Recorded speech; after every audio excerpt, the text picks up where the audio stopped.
네. 네, 오늘 우리에게 주신 하나님의 말씀은 다시 사도행전입니다. 사도행전 제16장 35절에서 40절까지 말씀 다 같이 찾도록 하겠습니다. 사도행전 제16장 35절에서 40절까지 말씀 찾으신 분들은 본인의 성경을 들고 자리에서 일어서 주시기 바랍니다. 사도행전 제16장 35절에서 40절까지 말씀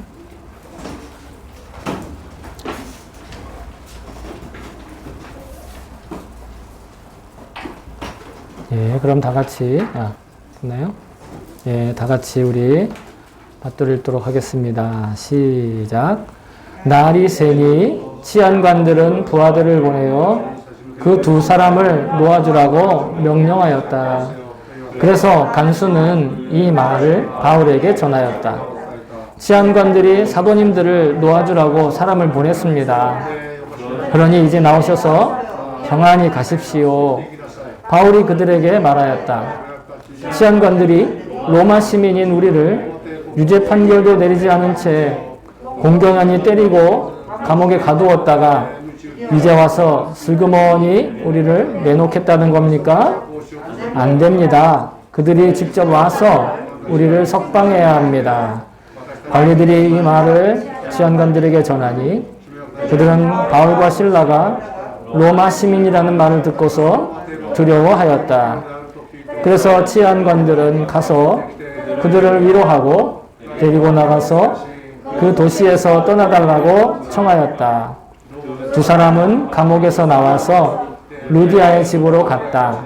그리고 거기서 신도들을 만나 그들을 격려하고 떠났다. 아멘. 네, 주의 말씀입니다. 모두 자리에 앉아주시기 바랍니다. 설교를 위해서 제가 잠깐 기도하도록 하겠습니다. 참 좋으신 하나님 아버지 감사합니다. 예배 가운데 정말 보잘것없는 인간의 말로 하나님의 영원하신 이 귀한 말씀을 다 담을 수가 없습니다. 그저 제게 주신 그 사명에 따라 삶의 자리에 따라 그 그릇만큼 퍼서 나누려고 합니다.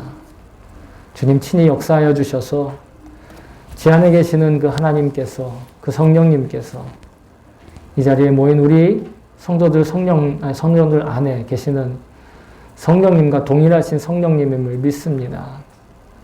하나님 저의 한계에 맞춰 전하더라도 한계가 없으신 영원하신 그 하나님의 말씀 친히 일하여 주시고 역사하셔서 하나님 우리가 한마음으로 주의 말씀 듣게 하시고 이 시간 온전한 응답이 있게 하여 주시옵소서.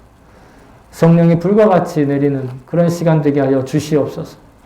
주님께 모든 것들을 의지하게 맡겨오며 모든 말씀 우리 주 예수 그리스도 이름으로 간절히 기도하옵나이다.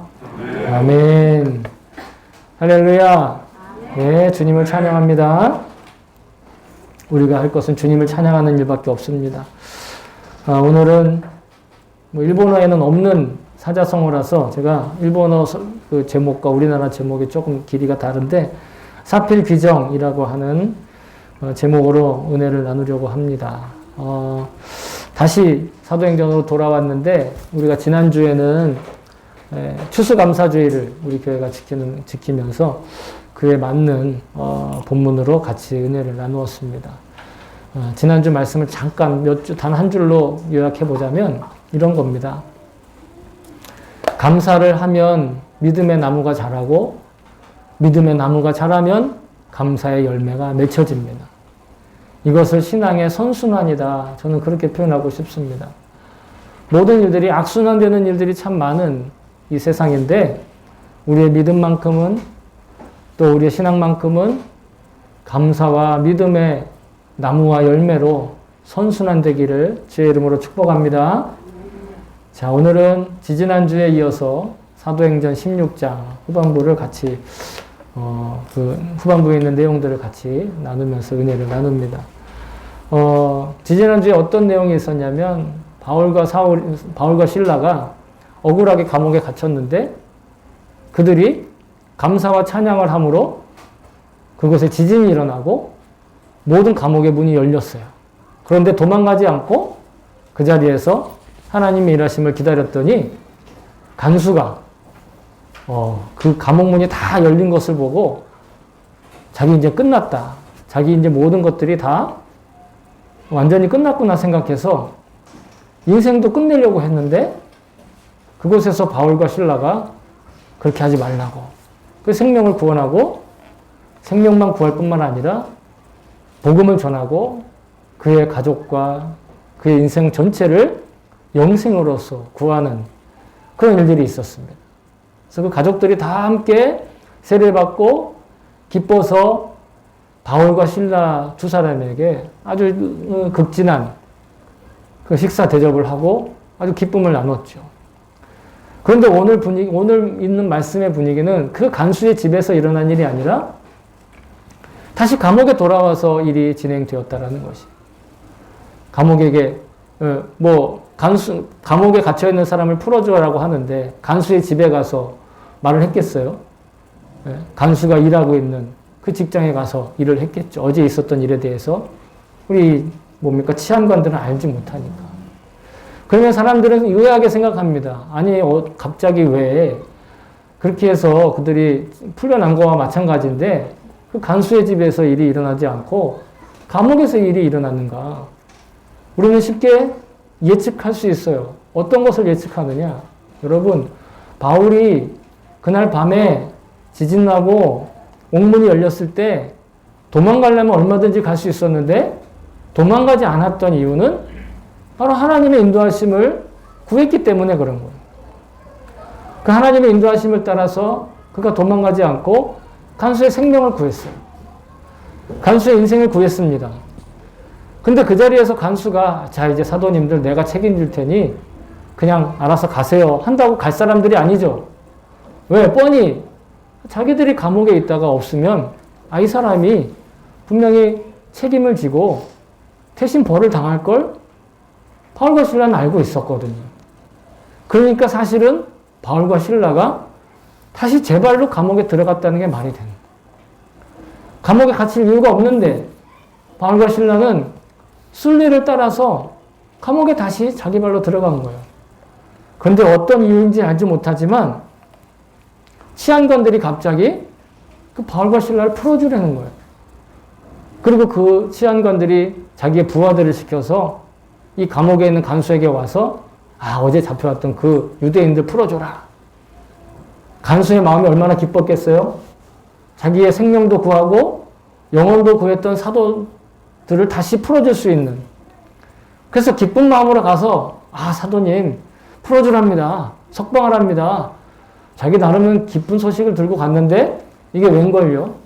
약간 좀 차가운 반응입니다. 어떻게 보면 좀 사무적이죠? 바울이 그래요? 잘 됐군요. 우리 나갑시다. 이게 아니라 무슨 소리냐? 내가 로마 시민권자인데, 예? 그 로마 시민권자를 사람들 앞에서 막 내로치고, 그 사람들 다 보는 앞에서, 아니면 막 질질질 끌고 가가지고 감옥에 가둘 때는 언제고, 이제 와서 그냥 슬그머니 사람들, 예? 모르는 사이에 우리를 그냥 풀어주려고 하느냐? 그러면 안 된다. 이렇게 얘기를 하는 거예요.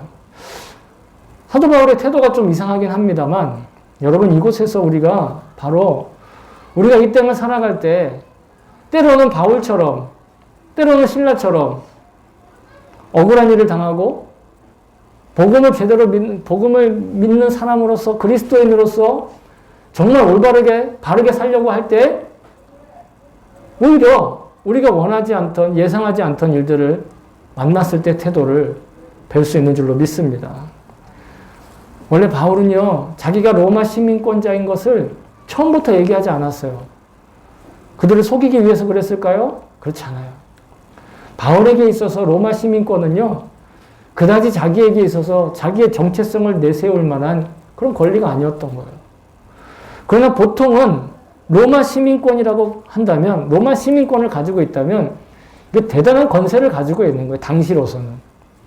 왜냐하면 로마가 그 지중해 지역을 완전히 다 지배하는 제국일 때의 이야기거든.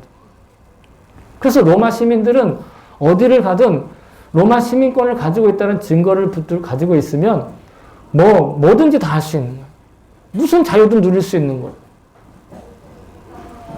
심지어는 로마 시민이 죄를 지었어요. 다른 로마 식민지 안에서 죄를 지었어요. 그래도 로마 시민권자는 그 식민지 안에 있는 사람들이 함부로 그를 붙잡아 가거나 아니면 벌을 주거나 할 수가 없는 거예요. 그러니까 만약에 바울이 그 전날 억울하게 고소당했을 때 내가 로마 시민권자라 했으면 이런 일이 아무 일이 일어나지 않을 거예요. 근데 그는 그것을 자랑하지 않았다라는 거죠. 어떻게 보면 굉장한 그 세속적인 경쟁력이고 또한 실력이라고 할 수 있고 권리라고 할 수 있어요. 그럼에도 불구하고 그런 자기의 권리, 자기의 권세, 자기가 어떤 힘을 가지고 있다는 것을 바울은 늘 감추고 그리고 그것을 드러내지 않고 살았다는 거예요. 근데 여러분, 바울이 그런 권리들을 어떻게 평소에 생각했는가를 나중에 빌립보에 있는 성도들한테 보내는 편지를 통해서 알 수 있는데 빌립보서 3장 7절 8절에 이렇게 표현되어 있거든요. 뭐라고 나와 있냐면 그러나 무엇이든지 내게 유익하던 것을 내가 그리스도를 위하여 다 해로 여길 뿐더러 여기서 말하는 유익하다는 것은 사도 바울이 자기의 학습력, 자기가 얼마나 많이 배웠는가, 또 자기가 어떤 유대인의 혈통, 순수한 유대인의 혈통, 그런데 심지어는 로마 시민권까지 가지고 있는 다른 어떤 사람들처럼 그냥 열심히 돈을 다 갖다 바치고 자기 어떤 것을 이렇게 내세워가지고 얻어낸 시민권이 아니라 태어나면서부터. 그런데 심지어는요, 해로 여길 뿐만 아니라 그 모든 것들을 뭐라고 하느냐, 주를 위해서 모든 것을 잃어버리고 또한 배설물로 여긴다. 일본어 성경은 좀 약간 표현으로 나오는데 우리나라 성경은 말 그대로 배설물이 뭐예요? 좋은 말로 배설물이지 이 똥 아닙니까? 똥. 예? 자기의 권리. 예? 만약에 여러분 우리 미국의 시민권을 누가 가지고 있다.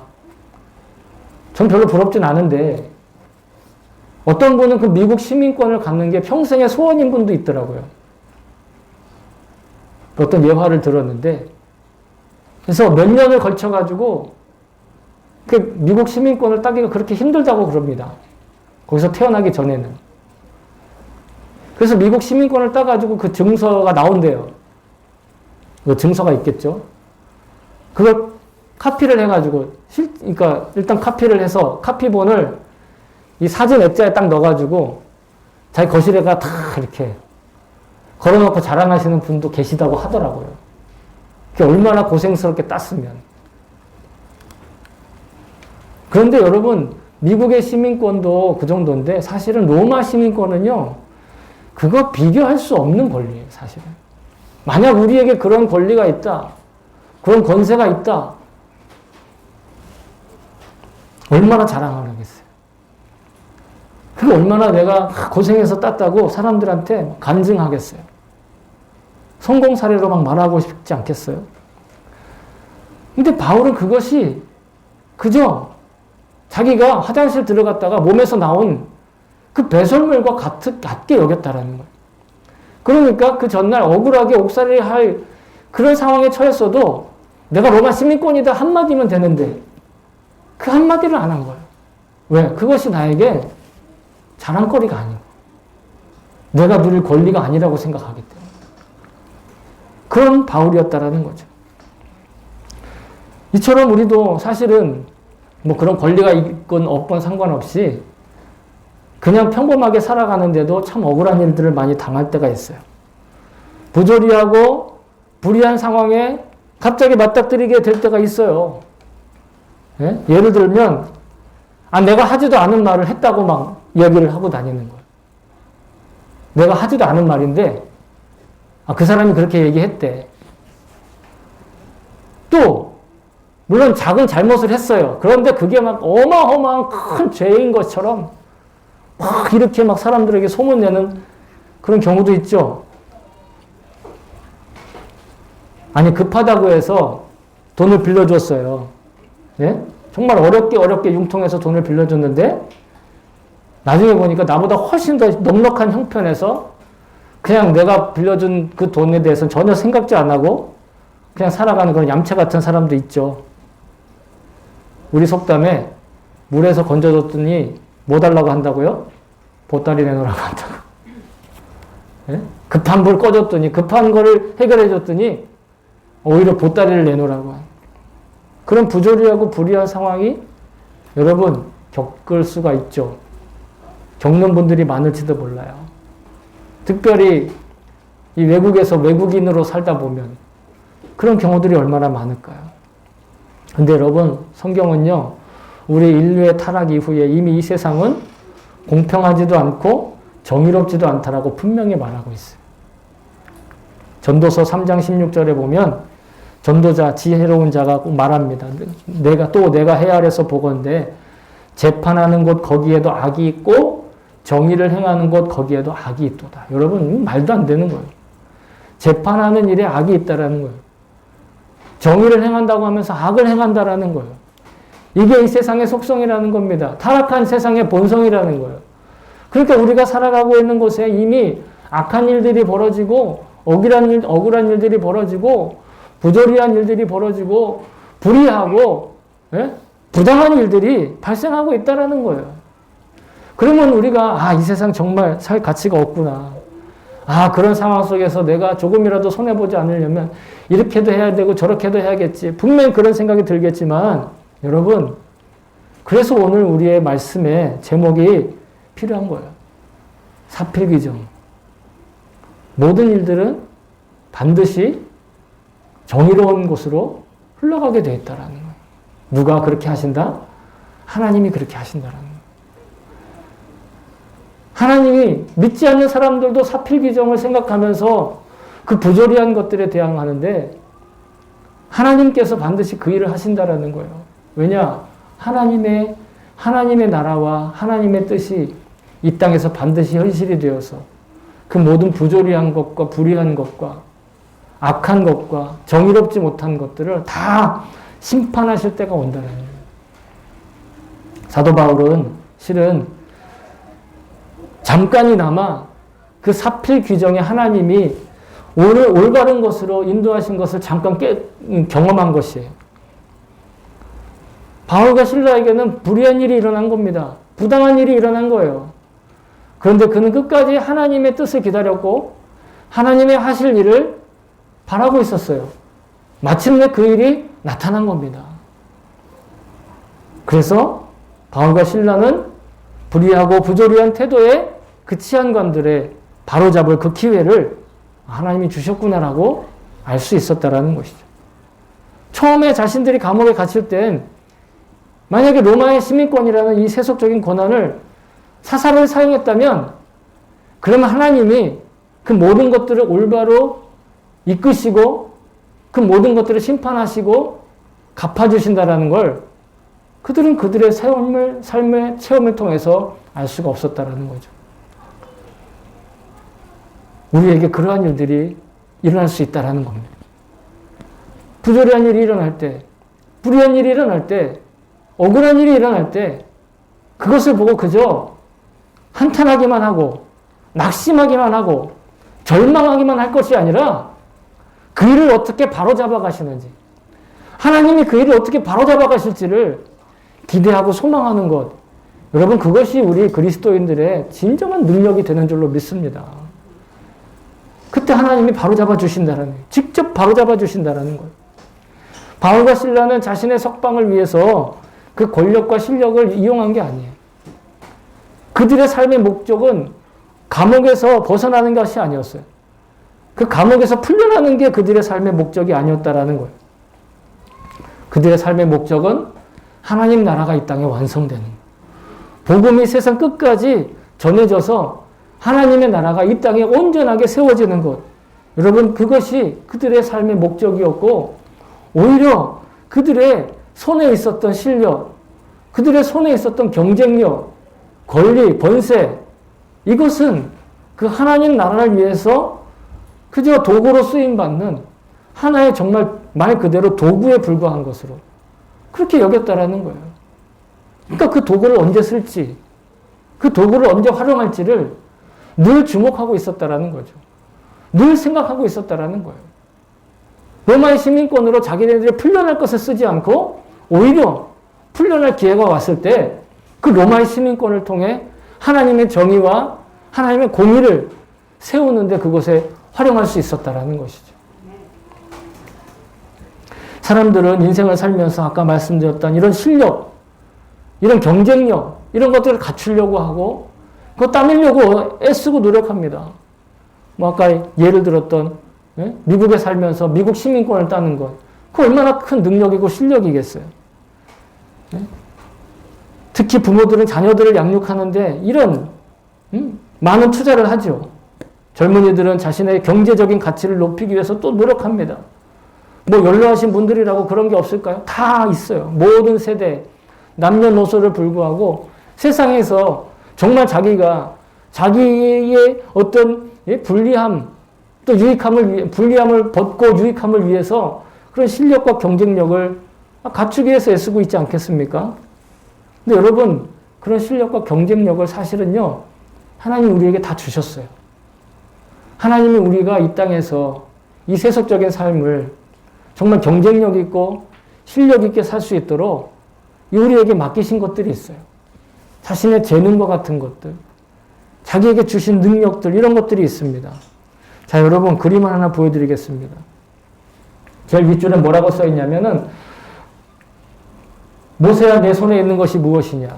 라고 하나님이 물으시는 거예요. 모세에게는 당시에 뭐가 있었냐? 죄송합니다. 이건 볼펜이지만, 자, 여러분, 지금부터 이거는 볼펜이 아니라 지팡입니다. 이게 뭐라고요? 예, 지팡이에요. 모세의 손에는 정말 보잘것없는 양치기가 들고 다니는 그 가느라면 지팡이 하나밖에 없었어요. 그게 그의 손에 들려 있었던 거예요. 그게 그의 소명이었고 그의 사명이었어요. 이 그림에 나오는 것처럼 이 수많은 직업의 사람들이 자기의 손에 도구들이 있어요. 그 도구들이 다 자기의 소명이며 사명이라는 거예요. 자기에게 주신 사명이 있어요. 자기는 알아요. 그 자기의 사명이 무엇인지. 제가 일일이 하나하나 말씀드리지 않아도 우리 내면에서 우리 내면에 있는 성령님이 우리에게 말씀하고 계세요. 그 소명이 뭐고 사명이 무엇이고. 이 도구들을 가지고 여러분 하나님께서 이끄시는 섭리와 계획하심을 따라 하나님 나라의 완성을 위해서 살아가는 것, 여러분 이것이 우리의 사명이고 또 소명인 거예요. 나는 겨우 입에 풀칠하는 능력밖에 없는데 아니에요. 하나님은 그것으로 무엇을 어떻게 하실지 모르는 거야. 나는 내가 나의 것을 채우기 위해서 이것도 해보고 저것도 해보지만 그것이 하나님 나라를 위해서 쓰이는 일에 활용된다면 그것이 바로 사명이 되고 그것이 바로 능력이 되고 그것이 바로 실력이 될 수 있다는 거예요. 사람들에게 실력이나 능력으로 인정받지 못했어도 상관없어요. 하나님이 쓰신다면 쓰시는 거예요. 긍정적인 것만 쓰시지 않아요. 부정적인 것도 쓰실 수 있어요. 그래서 우리 지금 자기의 손에 들려있는 것, 자기의 경쟁력이라고 할 수 있는 것, 자신의 실력이라고 할 수 있는 것, 여러분 이것을 하나님의 뜻에 합당하게 살기 위해 주님께 바치는 것, 이것이 곧 주님을 전심으로 사랑하는 것이고 그렇게 살아갈 때 모든 일은 바른 정도로 나아가게 될 줄로 믿습니다. 내가 이것도 해결해보고 저것도 해결해보려고 애를 쓰고 애를 쓸수록 우리는 정도를 걷지 못하고 곁길로 나가게 된다는 거예요. 하나님은 우리의 소명을 가지고 우리가 가지고 있는 내 손에 가지고 있는 그 도구를 가지고 하나님 나라라고 하는 정도를 하나님 나라라고 하는 그 바른 그 소망을 완전히 이루시기를 원한다라는 거예요. 사도 바울은 자기가 얼마든지 로마의 시민권으로 자신의 권리를 쟁취할 수 있었어, 얻을 수 있었어요. 그러나 그렇게 하지 않고 나는 죽고 예수로 사는 삶을 통해 그 로마의 시민권조차도 하나님의 정의를 위해서 사용할 수 있었다라는 거죠. 여러분, 제가 말씀드리고자 하는 바는 우리에게 정말 중요한 건 내가 얼마나 돈을 많이 벌 수 있는 실력을 갖추기 위해 노력하냐, 내가 얼마나 경쟁력 있는 사람이 되기 위해 투자해야 하느냐, 그게 아닙니다. 또한 교회를 위해서도 마찬가지예요. 우리가 얼마나 설득력 있는 말을 해서 보다 많은 사람에게 보다 많은 사람을 교회로 초대하기 위해서 이 어떤 훈련과 연습을 잘하느냐가 문제가 아니에요. 이 모든 것은 하나님께서 각자에게 각자의 삶과 사명에 맞게 맡기시고 허락하실 것을 믿습니다. 그러면 정작 우리에게 중요한 건 뭐냐? 그건 바로 주님을 바라보는 연습을 하는 거예요. 주님과 동행하는 연습에 자신의 시간을 쓰는 거예요. 실은요, 주님께서 우리와 이미 동행하고 계신다라는 거예요. 기가 막히게도. 내가 모르지만, 내가 느껴지지 않지만 주님은 우리와 함께 동행하고 계세요. 그럼 주님과 동행하는 연습은 뭐냐? 그걸 느끼는 연습을 하는 거라는 거예요. 주님이 나와 함께 계시는구나. 주님이 나와 동행하고 계시는구나. 아, 주님이 나를 지금 눈동자처럼 지키고 계시는구나. 그걸 발견하는 연습을 하는 거예요. 그러면 나머지 일들은 교통 정리가 되는 거예요. 정말로 사필귀정, 모든 것들이 다 불이하게 되는 것처럼, 부조리하게 되는 것처럼, 다 망가지는 것처럼 보이는 그 상황 속에서도 바르게, 바른 정도 걸어갈 길이 보여지기 시작한다는 거예요. 주님이 함께 하시기 때문에. 뭐 이렇게 자신있게 말하는 저도 사실은 하나하나 뜯어보면 부끄러운 게 많지만, 그래도 저는 하루에 하루만큼 잘하고 있다고, 잘한다는 게 잘 안 한다고요. 변하고 있고, 하나님 나라로 가까워지고 있다고, 그래서 포기하지 않고 있는 것입니다. 제가 여러분들보다 더 잘하고 잘나서 그런 게 아니라, 우리 함께 주님이 동행하고 계시는 걸 함께 연습하자는 거예요. 함께 훈련하자는 거예요. 그래서 주님 바라보는 것, 주님의 시선을 의식하는 것, 그리고 일기도 써보고, 감사도 기록해보고, 그러다 보면, 돌이켜보면 주님이 나와 어떻게 동행하셨는지, 주님이 내 손에 있는 이 도구들을 가지고 어떻게 하나님 나라를 완성해 나아가고 계시는지가 조금씩 감이 온다라는 거예요. 물론 시간이 필요할 수 있어요. 첫 술에 모든 것들이 다 이루어지지 않을 수 있어요. 그러나 포기하지 않으면 반드시 그날가 이루어질 줄로 믿습니다. 여러분, 모든 일상은요, 우리에게 주어진 모든 일상은요, 하나님 나라가 완성되는 그 종말을 때를 향해서 하나님의 계획표에 따라서, 하나님의 섭리에 따라서 하루에 하루만큼 완성되어 가고 쌓여져 가고 있는 것을 믿습니다. 다시 말씀드리지만 우리가 할 건 오직 주님과 동행하며 주님을 바라보며 우리 각자에게 손에 맡기신 그 각자의 고유한 사명의 자리에서 육신의 모습인 나는 죽고 오직 부활하신 예수로 사는 것을 인정하는 것임을 믿습니다. 자, 사랑하는 성도 여러분, 오늘 우리는 우리 안에 예수님의 영이신 성령님께서 함께 계심을 의심하지 말고 오늘 성찬을 받아야 될 줄로 믿습니다. 이 앞에 있는 성찬은 우리가 모두 다 다른 세속의 몸을 갖고 있지만 영적으로는 그리스도의 한 몸에 속해 있음을 고백하는 성례전입니다. 각자의 육신이 가지고 있는 그런 자랑거리는 다 내려놓고 오직 예수 그리스도와 한 몸이 되고 교회와 한 몸이 된 것만을 자랑스레 여기는 그런 고백이 성찬에 나오는 고백입니다. 오늘 우리는 주님을 바라보며 모든 삶의 최종 목적지는 완성된 하나님 나라와 부활의 삶인 것을 믿습니다. 하나님의 계획하심이 온전히 성취되는 그 사필 귀정의 믿음으로 늘 주님의 시선 아래 언제나 안심하며 평안히 형통의 삶을 사는 저와 여러분이 되시기를 주의 이름으로 축복합니다.